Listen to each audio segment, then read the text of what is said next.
पलवल जिले के होडल की आदर्श कॉलोनी निवासी आदित्य अग्रवाल ने भारतीय सेना में लेफ्टिनेंट बनकर पूरे पलवल क्षेत्र और शहर का नाम रोशन किया है। लेफ्टिनेंट आदित्य अग्रवाल का शहर के लोगों ने जोरदार स्वागत करते हुए खुली जिप्सी में डीजे और बैंड बाजे के जुलूस निकाला। रोड शो होडल के बाबड़ी मोड़ से शहर होते हुए उनके निवास पर आदर्श कॉलोनी में पहुंचे। शहर के लोगों ने आदित्य अग्रवाल का जगह जगह पर फूलमालाएं पहनाकर और मिठाई खिलाकर जोरदार स्वागत किया। जब खुली जिप्सी में लेफ्टिनेंट बने आदित्य अग्रवाल हाथ जोड़कर शहर से होते हुए अपने आवास पर जा रहे थे तो शहर के लोग भी गर्व महसूस कर रहे थे। बहुत बहुत शुभकामनाएं, शुभ बधाई देता हूँ जिन्होंने इस पोस्ट पे जाके, अभी तो ये ऐसा है, अभी बताया था विष्णु गौड़ जी ने, हमारे गांव से ब्रिगेडियर से ही रिटायर हुए अभी तो इन्हें बहुत सीढ़ी पार करनी है और देश सेवा करना एक सबसे बड़ा कर्तव्य है। देश सेवा जाके देखो, अपना पालन और अपने परिवार का, अपने बच्चों का हर कोई करता है, लेकिन देश सेवा करना ये एक बहुत ही बड़ी बात है। जिस बच्चे में इतनी लगन है, जो शारीरिक तौर से भी ये नहीं है लेफ्टिनेंट ब्रिगेडियर पढ़ाई से और उससे बन जाना, इसमें एक शारीरिक मेहनत भी बहुत ज़्यादा मायने रखती है। आप देख चुके होंगे टीवी के माध्यम से या अखबार के माध्यम से कोई फिजिकल में रह जाता है और उस सीट तक पहुंच नहीं पाता। तो मैं भगवान से ये दुआ करूंगा ये बढ़ते बड़े ब्रिगेडियर तक पहुंचे और तक पहुंचे और अपने माँ बाप या रिश्तेदार, अड़ोस पड़ोस और इलाके का नाम किया है, ना कि अपने घर का। जैसे ही विष्णु गौड़ जी बता रहे थे भाई अग्रवाल साहब, और जो विष्णु गौड़ कह रहे हैं ना, भैया सिपाही से भर्ती ना हो, ये तो बनिया हो, अग्रवाल हो, ये तो ऊंची पोस्ट करते हो। और मैं भगवान से प्रार्थना करूँ, बहुत हर्ष का विषय है कि आज हमारे बीच में से बेटा इतनी ऊंची पोस्ट पर पहुंचा है और मैं पूरी उम्मीद है, जैसा कि गौड़ साहब ने बताया गौड़ जी, ये बेटा जल्दी ही पहले मेजर कर्नल ब्रिगेडियर बन के आएगा। और थोड़ी देर पहले जब हम जुलूस में थे तो बेटी का फोन आया, पापा आवाज़ कुछ बाहर से आ रही है। मैंने बेटी को बताया कि बेटा आज आदित्य अग्रवाल हमारा एक बेटा आज जो है क्या वो लेफ्टिनेंट बन के आया है।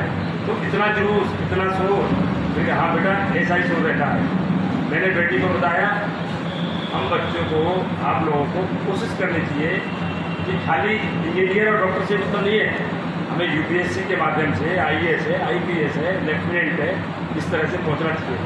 मैं तो केवल एक संदेश इस माध्यम से देना चाहता हूं, और भी बच्चे बैठे हैं, हमारे माता बहनें भी बैठे हैं, हमें बच्चों को इस तरफ प्रेरित करना चाहिए।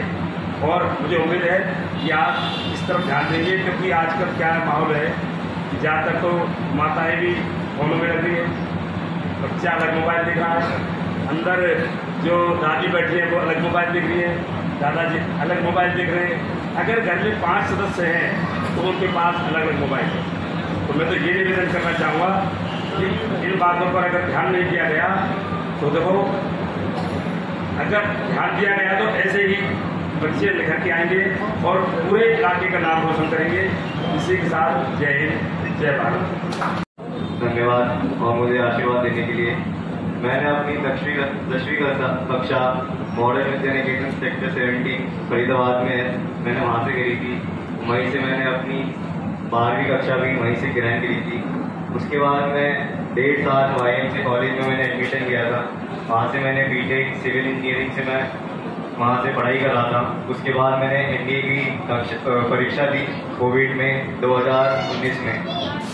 2020 में मैंने अपनी NDA की कक्षा दी और ये मेरा दूसरा अटैम्प्ट था। पहले अटैम्प्ट में मैं कॉन्फ्रेंस आउट हो गया था और दूसरे अटैम्प्ट में मैंने बानवे अकेडमी है दिल्ली में, मैंने वहाँ से कोचिंग ली थी और उसके बाद मैंने अपना टेस्ट क्लियर करके इंटरव्यू जो कि 5 दिन का होता है उसमें अच्छा करते हुए मेरा सिलेक्शन होने के बाद मैंने वहाँ NDA में अपनी ट्रेनिंग स्टार्ट करी। NDA की ट्रेनिंग 3 साल की है। उसके बाद हमें वहाँ BSc की ग्रेजुएशन मिलती है।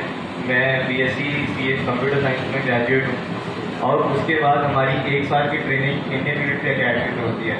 इंडियन मिलिट्री अकेडमी के बाद हमें परमानेंट कमीशन मिलता है, उसको PCTA के नाम से भी बुलाया जाता है, परमानेंट कमीशन ट्रेनिंग अकेडमी।